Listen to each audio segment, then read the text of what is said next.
this magic pill, magic pill could be, something like Diana Ball. All right, so in today's video, I want to talk about Louie Simmons, Westside Barbell podcast number 47 on Olympic weightlifting. So Olympic weightlifting, I always talk about this at the beginning of my videos. For those of you that don't know, is commonly just called weightlifting. So if I refer to it as weightlifting, I don't mean going to the gym to lift weights. The sport itself is called weightlifting, and that means snatch, clean, and jerk. In this video, Louie Simmons has some common ideas throughout. And if I ever use anything in brevity, it's just to keep the video going. I could break down every little sentence in this, but I would like to give you guys the Cliff Notes version. Having said all that, I don't want to take anything he says out of context. I don't like critiquing people that just want to make people stronger. I criticize a lot of charlatans on this channel, and lately some of these charlatans have been absolutely insane. If you guys haven't seen the video of me talking about the guy who says to insert your hands into between your toes, circle it around to lose weight, check that video out. Those are the type of charlatans that I have no problem exposing. It's guys like Louie that I do have difficulty not exposing or even calling out. I'm just disagreeing. So I have all due respect for Louie Simmons and Westside Barbell. If anyone from Westside Barbell even sees this video, just know that this is coming from a point of respect. And I just have certain things that I disagree with here, and certain places where I really believe that Louie has missed the mark, and maybe I can change his opinion. Well, as usual, it's going to be a sad future. If they don't change, if you just repeat the same thing over and over, it's a sign of insanity. They've been doing this since 1972, since they dropped the press, and someone believes that speed is more important than strength. If I've observed a lot of this stuff from guys like Ripito, from guys like Louie, and old school guys who are in the strength world, it's that Olympic weightlifting has a problem that needs to be fixed. And the general thesis as to how to fix that problem is strength, and that weightlifting coaches, weightlifters themselves do not have that ability or the know-how to do that. And that is the problem that they continually bring up. Right now, I just want to talk about results and how in America, we have increased our results tremendously since the modern era, since 1972, as Louie mentioned. So the first person I want to talk about is someone like Kate Nye. She's an ex-gymnast who got into the sport through CrossFit like many other lifters. I talked to the CEO of USA Weightlifting. I just asked him how many members or what's the increase of membership been for active United States weightlifters in the last decade. And he said in 2009, we had 9,000. In 2019, we had 27,000. That is absolutely because of the CrossFit boom. We have more people who are taking an interest in snatching and clean and jerking, finding more people who are good at it. And sometimes those people end up having kids, and now they snatch and they clean and jerk a lot earlier. And so we have this kind of cyclical thing where we're getting better weightlifters, more people understanding the snatch and the clean and jerk, and our results have shown that. So Kate Nye got a silver medal at this past quadrennial's Olympics in Tokyo. That is a very important medal for somewhere like America. In the past, 30, 40 years of the modern era of weightlifting, we have hardly gotten any medals. The only one before that was Sarah Robles in Rio, who got a bronze medal. And Kate Nye was also world champion. People like that, there are a lot of other people on America's teams who are performing in ways that we never could before. Another person is Hampton Morris. Here is a very, very young man who is the junior, senior, and I think youth Pan American champion. He has Pan American records. I think he might even have junior world records. This is a youth lifter who has come through the system since weightlifting has changed. There are a lot of other people like this. So if we look at this picture right here, the U.S. Women's team won the title at the Pan American Championships. There were 21 medals, and 10 of these women had a total in the top 4 in their category. Multiple gold medals, and 21 medals is crazy. We're looking at the U.S. being one of the best, if not the best team in all of the Pan American region. That was not the case when the modern era of weightlifting started. So objectively, results have increased, and they continue to increase. This is why I believe that what Louie is saying, we're in for a sad result. Now, something someone could say is like, oh, Pan American, like, great, you're only good in Pan American. Like, it's baby steps. We can't just from one quad to the next expect to be as dominant as a team like China or the Russia of old, or some of these other teams. Like, it's gonna take time, but if you can't see the improvement that America has been making, you're just not looking hard enough. I believe his name was Lou from China, 154 pounder or so, 578 front squat with a 440 clean and jerk. Then if you go on to years ago, Christoph from Bulgaria, they're super heavyweight. Back then, I believe he snatched 473. He had a 749-pound front squat and an 854 back squat. So why do people here? I say, how much do you power clean and jerk? They'll go 360. What's your front squat? 370. That sport is 4 elements. You have a 2 pulls. You have the front squat and the jerk. Whatever you're weakest in, that's what you're stuck with. All right, so this is, again, along the lines of Americans are too weak. He gives the example of a American weightlifter, I don't know who it is, who power clean and jerks, or basically clean and jerks, 360, but their front squat is 370 pounds. And, he says the obvious thing here is to get stronger legs. And I would agree. And every single weightlifting coach would agree.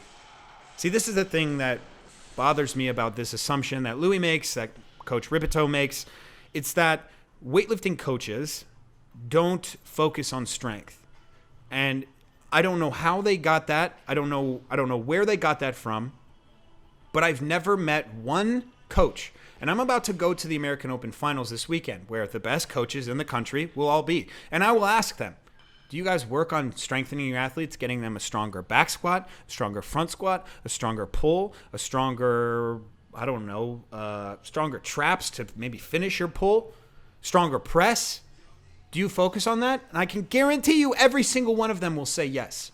If this were coming from someone who actually had data on how American weightlifting coaches coach and the issues on them, I would believe it. But it's very difficult for me to see how Louie Simmons can make an accurate statement on the state of American weightlifting methodology. It's very, very difficult. If you guys want to check out my Patreon, here's a nice little plug. Look at the programs that I sell on my Patreon and tell me that I don't want you to get stronger. Look at my program and say, man, Zach doesn't put enough strength training in here. You'd be wrong. We focus on the sport as in practice. So when we are in practice mode, we want to lift fast. We want to be explosive. We don't focus on force production, but we focus on power production. Rate of force production is what we look at. And so when you talk to a weightlifting coach and you get the idea that they don't care about force production, well, it's because at that time and at that place, they don't. For the very most part, they all do. Man, do I want my lifters to grow more muscle and to have more force production? Fucking hell yeah, I do. I don't know where people get this idea. I don't know where Louie gets it. And again, I have so much respect for Louie Simmons. This is not me attacking him.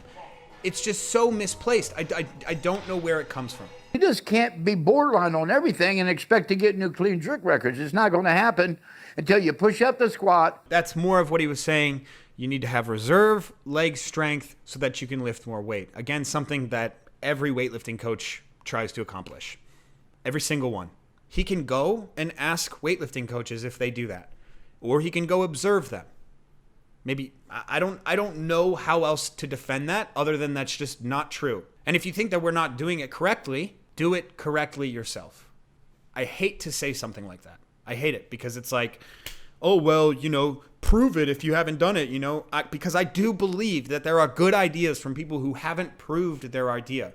But at the end of the day, if you're going to criticize and you act as if someone is not doing something correctly, you have to at least try to do it correctly yourself. But if you guys want to be good, you got to change how you're lifting. You don't lift all with your legs. It's with your back. Look at the back angles. Every one of these Olympic or world champions show the back angle. The bar's over. If you look at Lee James, go look at Lee James when he lifted for us. I believe he's the last legitimate good lifter we had. It almost looked like he's doing archback bent over rows when he pulled. You have to change what you're doing, or the next Olympics will be the same story, and on and on and on. I don't know if I want to criticize this or whatever. I would love to see what that actually means, what that entails. If there's some sort of technical nuance that we are not getting, that I would love to see it. If someone could explain it just better than that. I don't want to take what he's saying out of context, but it just seems very rough. And he has a technique book. I will gladly check it out. But, I don't believe that the technical model is that far off from any other country. I think so many people want to criticize American weightlifting and aren't actually involved and don't actually try to teach people technique in person and try to raise their totals over a substantial amount of time. It is very difficult to say that either the technical model or the methodology for strength training is inappropriate if you're not actively trying to implement it yourself.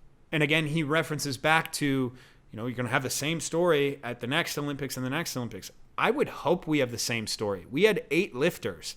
We had the maximum amount of weightlifters allowed at this Olympics. As far as I know, I don't think we've had that many lifters qualify for the Olympics. Again, objectively, America is coming up. It might be slower than what you want, but I just don't see that this is a bad thing, what's happening. What makes China so special? Like, why do they dominate so much? Because they're very strong. I watched a 154-pounder set the weights on a box. He got into a full squat, crawled under it with his butt about 6 inches off the ground, adjusted, and stood up at 484. What the hell? That takes an enormous amount of strength. They do snatch, grip, deadlifts. And if I said this, I'd be ran out of America. They do snatch, grip, deadlifts until they actually round over or they can't get the weight off the ground. Now, if I told people, why are the Chinese doing it? All you got to do is do what the Chinese, it's on the websites, just get on and see what they're doing. One of the things that Max Ada said to me was when Russia wanted to excel at hockey. And instead of copying Canada at the time, they created their own way of playing hockey. They didn't watch any Canadian footage because if they decided to do what Canada does, they're going to do it worse and they're going to lose. So I think it was Canada would focus on the puck would determine where the other players go, and then the other way was the case with Russians. The players would determine where the puck would go. So it was just a different style of play. Now in the snatch and the clean and jerk, it's much more defined. There isn't much room for creativity there. I actually might agree with Louie in saying that maybe we should focus on the hips a lot more. We should focus on back strength. Because in America, at least from my understanding, it's like we're so scared of not having leg strength. Like all we want to do is sit vertically and squat. Sit vertically, squat. Put the bar as high as you can, squat, squat, squat all day. And the reality is some of my most successful lifting and some of the most successful lifting of people that I've coached have come when they've had the strongest RDLs, the strongest snatch grip deadlift. Something like a box squat would actually work in improving hips. But is it a secret that we are missing that would take us to the next level? I don't believe it. I don't think so. I don't think that this is something as easy as being like, oh, well, China does this, kind of, so let's go do that. If we want to talk about China's success, that's what I want to theorize with you right now. And again, this is only theory. First thing I'm going to bring up is drug use. And before everyone, cracks their knuckles and gets ready to type and comment, this is not a U.S. circle jerk. Seb just made a video on something that happened in the Ukraine where there was an exposing of corruption. Basically, people were being clued in as to when the tests were. That is a massive advantage, right? That's probably the best advantage you could get, other than having some sort of machinery that could tell you if you were going to piss clean, which is something that the Russians did. Maybe also you have a designer drug that can, circumvent all the testing protocols. But I believe that knowing when the test is probably the best thing you could get. I believe that is the single greatest thing that China has. The protection over its lifters. It's not that they're doing anything really crazy. It's just that national testing is, for them, it's like non-existent. It's a non-factor. You will not have the Chinese national testing show up to your door and surprise you. That, I believe that will not happen. Now, if you are an American lifter, that is going to happen. You set a time during the day at which you're going to be available. It's an hour-long slot. And the tester can come in that hour 365 days a year. They can show up on Christmas. Now you could say, well, you could get something in and out of your system in 24 hours. That's a pretty sketchy, risky type of thing. Okay, maybe you get tested and then, okay, you can inject some sort of quick metabolite and it'll be out of your system, but they can show up in the next 24 hours. I know people who have had literally, the same hole being used for blood tests because they did it within 24 hours, almost 3 times, 4 times in a row. They'll just keep showing up to your door randomly. Now, that's the sort of thing that worldwide has not happened, right? We were allowing North Korea to compete in the same world championships as us in Houston. Okay, do you really think that the national testing in North Korea even exists? So that is a massive factor. And it's not the only factor, okay? It's not, oh, China does drugs, America doesn't do drugs. If you guys have been paying attention, America does a fuckload of drugs. That's not what I'm saying. Please do not, put words in my mouth. I'm simply saying that national testing is completely varied. Beyond that, secondly, China has the best system for selecting youth lifters. And it's not just the best insofar as the way that they teach them, which I really like the way they do. They have a lot of GPP. None of it's about overload training. It's all about having fun, playing games, and learning technique, right? These kids are smiling. They're having fun. Once you hit a certain age, it becomes a little less fun. When they start implementing doping, well, that is, would have no idea. But, the guys in the Eastern Bloc, once you hit puberty, you're getting on the gear. I would believe that a lot of that selection comes from numbers. Whereas one country may have 100 youth lifters to choose from, China will have 10,000 to choose from. Then, once they foster that team down to a very select group of, say, 16 lifters, 8 on one side, 8 on the other, they will protect those guys as hard as they can. And if any of them get injured, any of them do not lift as well as they can, they have someone equally as good. Let's not forget about Liu Xiaojun and Li Dayin, okay? Liu Xiaojun is the GOAT. I mean, one of the GOATs. He's the guy who everyone is obsessed with. And Li Dayin comes in and lifts his numbers and will surpass him. Okay, that is what China has on levels on levels. That is why they're good.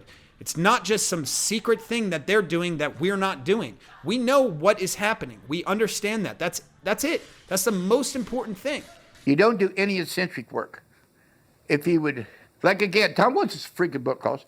Like About $25? $25. This could change your life. Managing the training of the weightlifter is how I started in 1982. I'm a powerlifter. I took this book, used their methodologies, and became owning the strongest powerlifting gym of all time.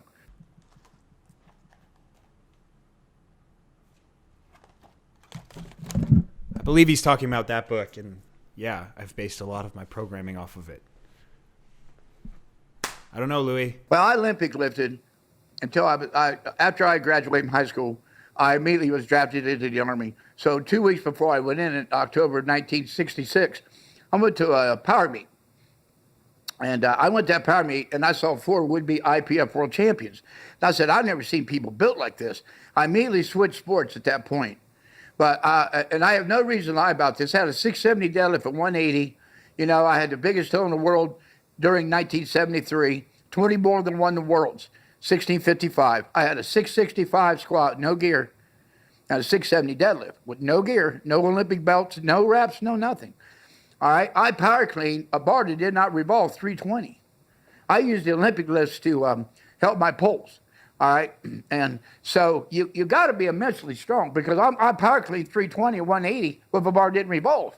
I want to be as respectful as possible, but to me, as someone who wants to argue against weightlifting in America, the state of weightlifting in America, and your only experience is that, maybe you have other experience, okay? I'm not saying that's the only, he's being put on the spot. He's He's being, asked certain questions that it's hard to deliver the answers in the way that you want. I understand that. But that, to me, that's just not an acceptable answer to be a critic of a sport that your involvement seems to be very little, very minute. Well, probably Alexis, he's set 80 world records. And if you look how he trained just like Westside, conjugate system. Many weightlifters don't know about the conjugate. They asked me, could I use the conjugate system? It came from the Dynamo Club and over in the Soviet Union in 1972, led by Dr. Medvedev and Verkhoshansky. It worked both for track and field and for Olympic weightlifting. And I followed the conjugate. I was in the conjugate. Bodybuilders do the conjugate. Everybody does conjugate. Vasily Alexiev, one of the greatest weightlifters of all time, he says he did conjugate method, and then he goes on to say everyone does conjugate method, which, is kind of true. It's like everyone does CrossFit to a certain degree. Everyone does powerlifting to a certain degree. Everyone does bodybuilding to a certain degree, right? If I've been to a CrossFit gym where the workout was back squat 6 sets of 3 and then run like 5 and then the workout was 5 200-meter sprints with 2 minutes of rest in between. That's just a kind of a strength and conditioning workout, but it was at a CrossFit gym, so you could call it a CrossFit workout. Similar thing goes with the conjugate method. Okay, if you want to train hypertrophy, you're doing repetition effort, which is one of the movements. I'm pulling these things from my brain when I learned about all this shit. When you're training for strength, you're pushing maximum effort. So you have repetition effort, maximum effort. And then when you do something like a power clean with light weight, that can be considered dynamic effort. Louie would like to do very, very light percentages as fast as possible, and that will be his dynamic effort day. Really, that's kind of what everyone does. It's tough, though, because he could just be like, well, this guy's doing great because he did the conjugate method. But if everyone does the conjugate method, what really is the conjugate method? It's hard to, when we coin things as a certain methodology, it really does muddle the waters. It makes it so we don't know what one method is to the other. Generally, I dislike the idea of this magic pill, magic pill could be, something like Dianabol, but this magical methodology that will change everything. I think some things that were great, the things of, general physical preparedness, when you focus on things outside of your singular task in your sport, you can build a base to make you stronger at those specific things. You go from general to specific, and you keep cycling like that. Those concepts, maybe they weren't developed by the Russians, but they were recorded by the Russians first. Those are things that last and will continue to last. Those are great discoveries.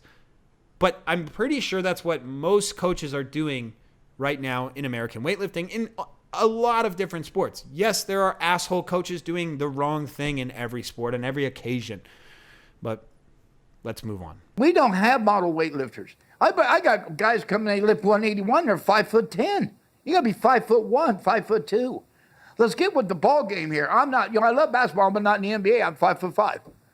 Why ain't a basketball player? Because I'm 5'5". Okay, so I like this point that he's making. Obviously, I'm not a model weightlifter. I'm 6'4" with a 6'7" wingspan, and I've been skinny my entire life. When I graduated college, I played lacrosse midfield, and I was a little bit over 200 pounds or near 90-something kilos. I don't know. Okay, so for me, it was from 23 into, currently, if I decided to put on mass, I could be a proper super heavyweight. But again, I'd be 32 years old and I'd be over 20% body fat, and that'd be very difficult for me to manage. So therefore, I stopped weightlifting. For me, I know that I started weightlifting too late. Okay? However, when we talk about model weightlifters, it has to start usually, most of the time, before 16 years old. Okay, that's where you get the best weightlifters. Now, there are some people that start at 18. I think Kate and I started late, but again, she is a model body type for a weightlifter. She has shorter arms, and her GPP was as good as it could get. So I agree with this. one of the things that you could draw from this is if you are in that body type, like he said, and you're 5'10", if you lift as an 85, which isn't even a class anymore, the natural place for you to go is to just get heavier and heavier and heavier over time. If you start at 5'10", it's likely that you're, might be too old to be starting and be an elite weightlifter. That does not mean you shouldn't go and pursue and be the best lifter that you can be. But naturally, you're going to gain weight and gain weight and gain weight. That's something that Louie might be right on and is correct on. Something that I agree with him is that the only real way to continue to grow in this sport is to actually physically grow. Someone like Liu Xiaojun doesn't have to actually physically grow. He just has to get in shape. Getting in shape for a guy like Liu Xiaojun is very, very hard. He does not have to increase his performance because his performance wins every time. And it also gets world records. So he doesn't have to keep going up and up. If you're developing youth, you absolutely have to put on muscle, have to make that muscle strong, and make that muscle fast. There's nothing new about that. There's nothing about that I do not understand. And most weightlifting coaches, again, I think all of them in America understand. Okay, if you're successful as a weightlifter and you're 5'10" and you're very skinny and you're successful, watch as everyone slowly gets as successful and more successful than you. If you're young and you haven't grown, you have to put on mass, you have to get stronger. Louie, if that's what you're saying, I absolutely agree with you. I am well versed in the conjugate method. I'm well versed in all of these methodologies. USA level 1, NCSF. This was stupid. USA level 2, CrossFit level 1, certified strength and conditioning specialist. This is definitely the most hard one. I had to, have this textbook completely memorized. Okay. I am well versed in this, and there are many, many coaches who are also well versed. It's not as simple as saying, "Hey, there's this missing piece that you don't understand, and here's what it is. Here's what it is." It's like the only way to really determine that is to get your foot in the door and start doing it. Start creating something. Start finding these issues and attacking them yourself. You don't need coaches, guys. You need training partners. You don't need no coach that's never lifted any big weights in the first place and never have you max out. If you don't max out, you're not going to get strong. It's not put the most eloquent way, but I actually like this one a lot. If you want to learn weightlifting, go to a coach and learn weightlifting. But once you get to an intermediate level, it is the room that matters. It is the energy. It is training partners that matter. And I believe that wholeheartedly. Hard training is what you need. Hard goddamn training. Yes, you need to max out because what is this sport? It's a test of one maximal effort. I agree with Louie on that. I think having a coach, having everything dialed in is great and all, but if you can't be a gamer, even in training, if you can't just step up to the barbell, use the energy of the room and lift something you could never believe that you could lift, this sport is not for you, and you won't get the benefit of what you need from this sport.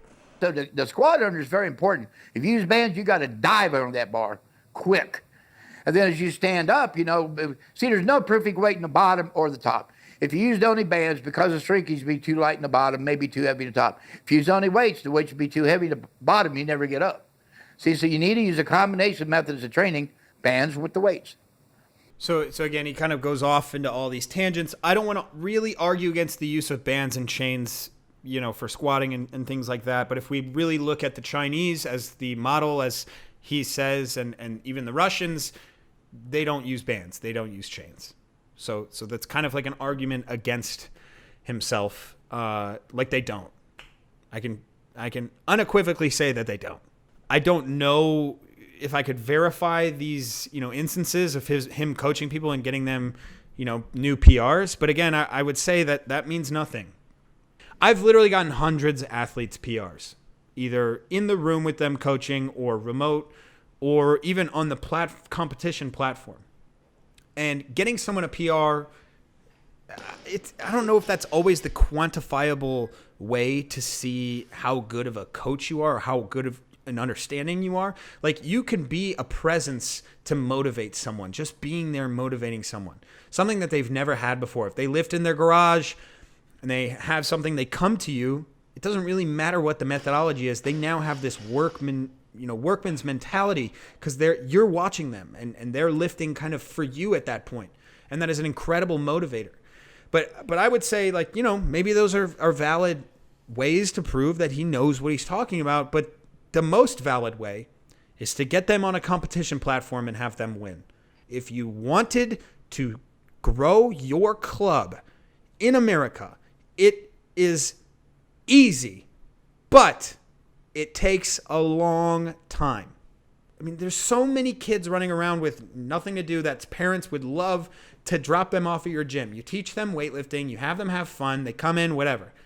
Maybe you get 1 or 2 lifters that are very good. You tell their parents, hey, your kid's very good. I would like to work with him a little bit harder. You get that lifter to compete at youth events. Maybe they go to youth nationals. Maybe they're good enough to go to youth worlds. They become a junior lifter. Then they can start lifting full time under you. Now you have an international caliber junior lifter. That maybe takes 3, 4, 5 years, but it's not that hard. The formula is right there. If you wanted to do it and you wanted to prove it, it could be yours. That's kind of how I want to end this video. Again, I want to disclaim this in the sense of, like, I will not take away what Louie has done in the strength world. And maybe he sees this video and says, oh, here's a young piece of shit. Look at how skinny he is. Look, he doesn't know what he's talking about. And that's fine. But honest to God, I mean no disrespect at all. I'm purely putting things the way that I see them. I watch a video like this and I think, this is not the truth. This is not what's happening in our sport. Anyways, I thank you guys so much for watching, and I'll see you in the next one.